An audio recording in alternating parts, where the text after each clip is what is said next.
भारतीय शेयर बाजार की सबसे बड़ी कंपनियों के बारे में सोचें। रिलायंस या टीसीएस जैसे दिग्गज नाम याद आ सकते हैं, जिनके शेयर की कीमतें आम निवेशकों की समझ में आती हैं। फिर एमआरएफ है। इस टायर निर्माता कंपनी का एक शेयर आपको 1 लाख रुपए से अधिक में मिलेगा, जिसने अपने आईपीओ के बाद से 9,000% की आश्चर्यजनक वृद्धि दर्ज की है। इस चार्ट को देखकर आप मान सकते हैं कि एमआरएफ देश की सबसे मूल्यवान कंपनी है। ऐसा नहीं है। वास्तव में यह शीर्ष 100 कंपनियों में भी शामिल नहीं है। रिलायंस का मार्केट कैप 17 लाख करोड़ है, जो एमआरएफ के कुल 42,000 करोड़ के मूल्यांकन को बहुत छोटा बना देता है। अगर एमआरएफ सबसे मूल्यवान कंपनी नहीं है, तो इसके शेयरों की कीमत इतनी ज्यादा होने के पीछे कोई तकनीकी कारण जरूर होगा।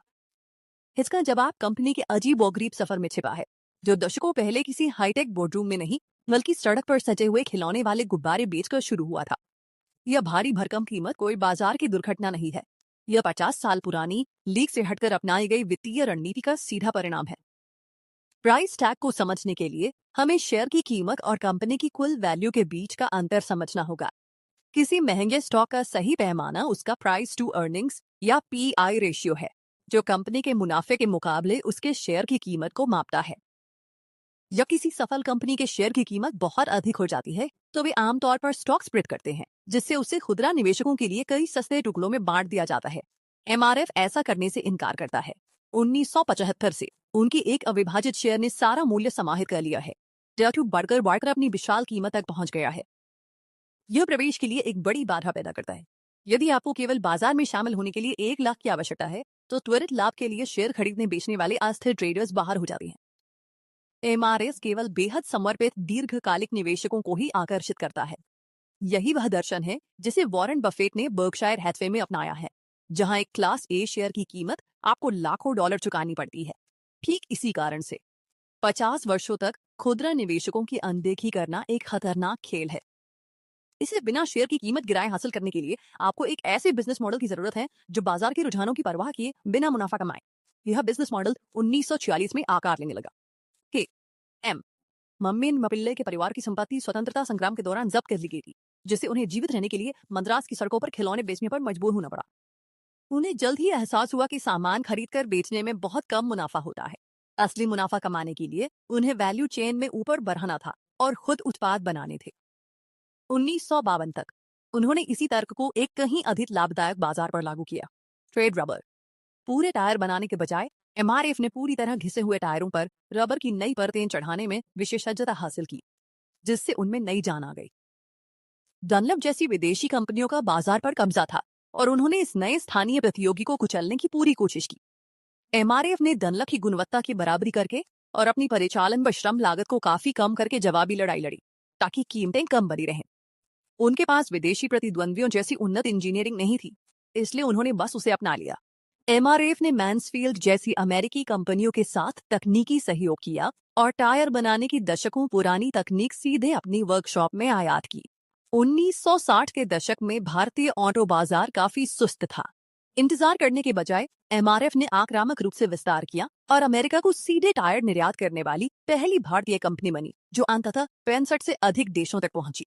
उन्होंने बेहद फुर्तीले रहकर ऐसी तकनीक उधार लेकर जिसे वे खुद नहीं बना सकते थे और स्थानीय बाजार के साथ न दे पाने पर अपनी सीमाओं का विस्तार करके विशाल विदेशी एकाधिकारों का सामना किया। 1980 के दशक में उस विनिर्माण अनुशासन का बड़ा लाभ मिला। जब भारत का ऑटो सेक्टर आखिरकार जागा, तो एमआरएफ ने प्रतिष्ठित मारुति 800 के लिए ओरिजिनल इक्विपमेंट मैन्युफैक्चरर के रूप में अनुबंध हासिल किया और देश की सबसे खास कार पर अपने टायर लगाए। लेकिन टायर अभी भी एक उबाऊ औद्योगिक उत्पाद है। तत्काल सीधी बिक्री को ट्रैक करने वाली परफॉर्मेंस मार्केटिंग पर पैसा खर्च करने के बजाय एमआरएफ ने अपनी पूंजी ब्रांड की प्रसिद्धि बनाने में लगा दी। वे अपने नाम को देश की मानसिकता में बसाना चाहते थे, इसलिए उन्होंने अपना लोगो सीधे युवा सचिन तेंदुलकर के बल्ले पर लगा दिया, जिससे एक औद्योगिक रबर कंपनी भारत के सबसे बड़े खेल जुनून का पर्याय बन गई। उन्होंने बेहतरीन प्रदर्शन के साथ इस जुड़ाव को बरकरार रखा और अंततः यह जिम्मेदारी और प्रायोजन विराट कोहली को सौंप दिया। इतने बड़े ब्रांड दबदबे के बावजूद एमआरएफ सक्रिय रूप से अपने जोखिम को कम करता है। उन्होंने अपनी निर्माण लाइनों को पेंट्स, औद्योगिक कन्वेयर बेल्ट और यहाँ तक कि अंतर्राष्ट्रीय खिलौना निर्माण में भी फैलाया है और हैसब्रो जैसी कंपनियों के साथ साझेदारी करके एक्शन फिगर्स का निर्माण किया है। आक्रामक ओईएम साझेदारियों और बड़े खेल प्रायोजनों के मिश्रण से एमआरएफ ने एक बेहद साधारण उत्पाद को सांस्कृतिक प्रतीक बना दिया। पिछले 3 वर्षों की वृद्धि को दर्शाने वाला यह चार्ट उनकी गति में स्पष्ट कमी दिखाता है। एमआरएफ ने 57% की बढ़त दर्ज की, जो सेंसेक्स से पीछे है, जबकि जेके टायर जैसे प्रतिस्पर्धियों ने 219% और अपोलो ने 284% की वृद्धि हासिल की। 1 लाख रुपए का वह शेयर मूल्य एक बड़ी बाधा है। यह बाजार में तरलता को बहुत कम कर देता है, जिससे निवेशकों के लिए शेयरों के बड़े हिस्से को जल्दी खरीदना या बेचना मुश्किल हो जाता है। इस रुकावट के बावजूद उनका बाजार में अभी भी 24% का बड़ा हिस्सा है और उन्होंने लगातार अपनी इंजीनियरिंग को अत्यधिक जटिल भारी भरकम क्षेत्रों में आगे बढ़ाया है, जिसमें लड़ाकू विमानों के टायर बनाना भी शामिल है। उनका असली फायदा परिवहन के भौतिक विज्ञान में ही निहित है। चाहे भविष्य इंटरनल कंबशन, हाइड्रोजन या इलेक्ट्रिक बैटरी पर चले, वाहनों को सड़क पर चलने के लिए रबर की जरूरत तो पड़ेगी ही। एमआरएफ की कहानी साबित करती है कि एक महान व्यवसाय बनाने के लिए सबसे अधिक मार्केट कैप के पीछे भागने या लगातार शेयर विभाजन के साथ दैनिक ट्रेडरों को लुभाने की आवश्यकता नहीं है। इसके लिए अत्यधिक धैर्य, धीरे धीरे मूल्य बढ़ाने की इच्छा और अपनी रणनीति से समझौता न करने का दृढ़ संकल्प आवश्यक है।